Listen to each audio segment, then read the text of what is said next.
Selamat pagi, salam sejahtera untuk kita semua. Yang saya hormati Ibu Hera Khairunisa, SMAK, selaku dosen pengampu pada mata kuliah pemeriksaan akuntansi 2. Saya Denis Jadinata dengan NIM 17066623076 dari program studi S1 Akuntansi kelas A angkatan 2023. Nah, pada kesempatan ini saya akan menjelaskan praktikum audit modul 4, yaitu audit kas dan setara kas, pada kertas kerja kas besar, kas kecil, dan C31 yang isinya adalah rekonsiliasi bank.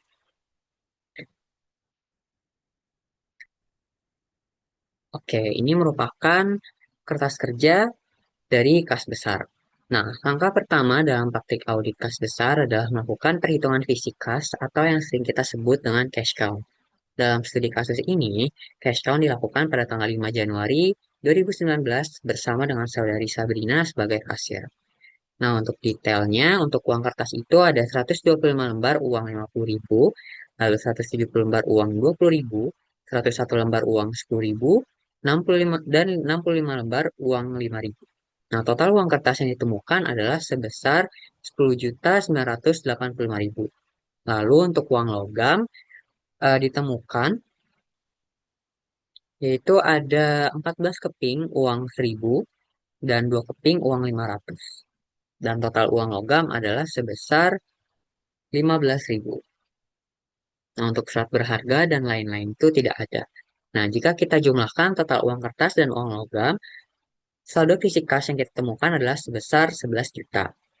Ini adalah angka kunci dari hasil cash count kita. Nah, setelah mendapatkan angka fisik, kita bandingkan dengan saldo kas menurut buku. Nah, pada kasus ini, saldo kas menurut buku per 2018 adalah sebesar 3 juta.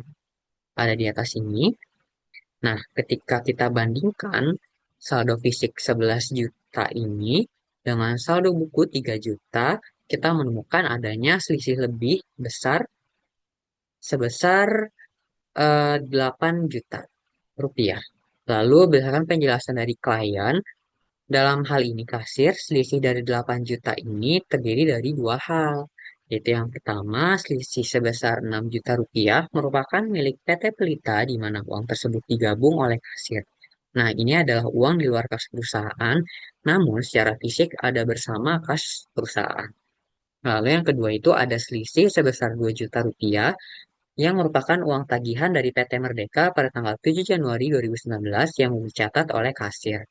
Nah, artinya uang ini tuh sudah diterima oleh kasir. Seharusnya menjadi bagian dari kas perusahaan. Namun secara administratif belum masuk ke dalam catatan buku per tanggal audit. Nah, setelah memahami penyebab selisih ini, kita bisa merumuskan kesimpulannya yaitu berdasarkan dari prosedur performance atas rincian kas besar ditemukan bahwa meskipun terdapat selisih lebih antara kas fisik dan saldo buku, setelah mempertimbangkan penjelasan klien atas 6 juta titipan PT Pelita dan 2 juta tagihan PT Merdeka yang belum dicatat, maka auditor menyimpulkan bahwa kas telah disajikan secara wajar dalam laporan keuangan. Nah, itu saja untuk penjelasan dari kertas kerja kas besar. Selanjutnya kita akan masuk ke kertas kerja selanjutnya, yaitu kas kecil.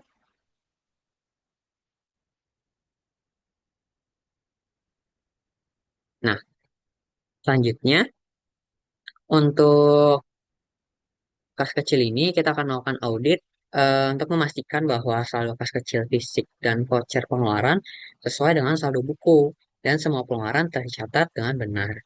Nah, audit ini juga dilakukan pada tanggal sama dengan kas besar yaitu tanggal 5 Januari 2019 dan masih dipegang oleh saudari Sabrina sebagai kasir.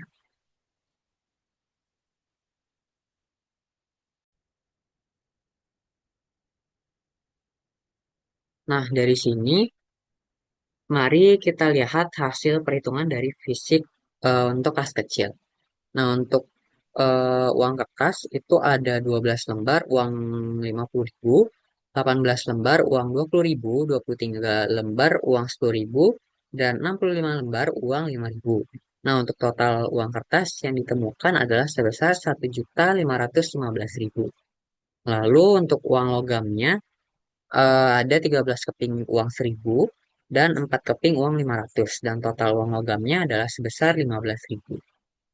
Nah, pada kas kecil ini, kita juga harus menghitung dari petty cash voucher atau PCV atau bukti pengeluaran yang belum diisi kembali atau unreimbursement, serta aset lain yang menjadi bagian dari kas kecil seperti materai.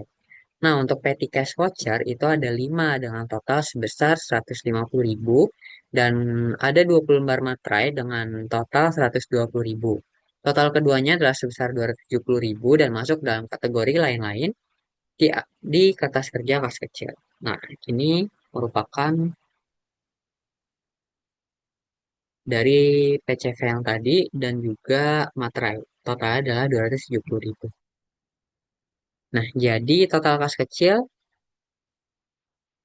yang ditemukan secara fisik dan voucher adalah 1.800.000. Kemudian kita bandingkan dengan ini 1.800.000. Kemudian kita bandingkan dengan saldo kas kecil menurut buku per 2018 yaitu sebesar 2 juta.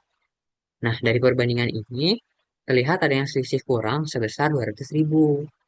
Nah, dari sisi tersebut, berdasarkan peraturan perusahaan, apabila terjadi selisih saldo kas, baik itu lebih atau kurang, maka akan menjadi tanggung jawab dari kasir. Oke, itu saja untuk penjelasan dari kertas kerja kas kecil. Selanjutnya kita akan membahas masuk ke C31 yang berisi rekonsiliasi bank.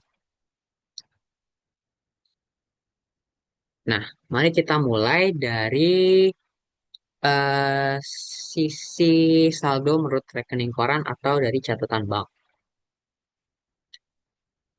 Nah, kita lihat saldo awal menurut rekening koran adalah sebesar Rp4.391.410. Nah, kemudian ada penambahan setoran dalam proses atau deposit in transit, yaitu BBM nomor 009 sebesar 20 juta. Ini nih. Nah, ini itu adalah setoran tunai dari kas besar yang sudah dilakukan perusahaan ke bank. Tetapi bank belum sempat mencatatnya. Oleh karena itu, kita tambahkan ke saldo rekening koran. Nah, selanjutnya ini ada pengurangan, yaitu bilet giro yang masih beredar atau outstanding check BBK nomor 008. Itu sebesar 11 juta. Itu ini adalah pembayaran utang PT Caraka. Nah, ini adalah cek yang sudah diterbitkan perusahaan dan dicatat di buku, tetapi PT Caraka belum mencairkan cek tersebut ke bank. Jadi bank belum mengurangi saldo, maka kita kurangkan dari saldo rekening koran. Nah, setelah semua penyesuaian ini, kita akan mendapatkan saldo menurut bank yang telah direkonsiliasi yaitu sebesar Rp13.391.410. Nah, ini adalah saldo kas yang seharusnya tercatat di bank setelah memperhitungkan semua transaksi yang masih dalam proses. Nah, selanjutnya kita beralih ke sisi saldo yang menurut pembukuan atau catatan perusahaan yang ini. Nah, saldo awal menurut pembukuan itu adalah sebesar Rp5.849.910. Nah, ada beberapa penambahan yang perlu dilakukan ke saldo buku. Itu ada dua. Yang pertama, penerimaan piutang 14 Desember sebesar Rp10.600.000. Nah, ini adalah KU masuk dari PT Lestari yang langsung disetorkan atau diterima oleh bank dan perusahaan belum mencatatnya dalam bukunya. Jadi harus ditambah sebesar Rp10.600.000. Lalu yang kedua itu ada jasa giro sebesar 156.500.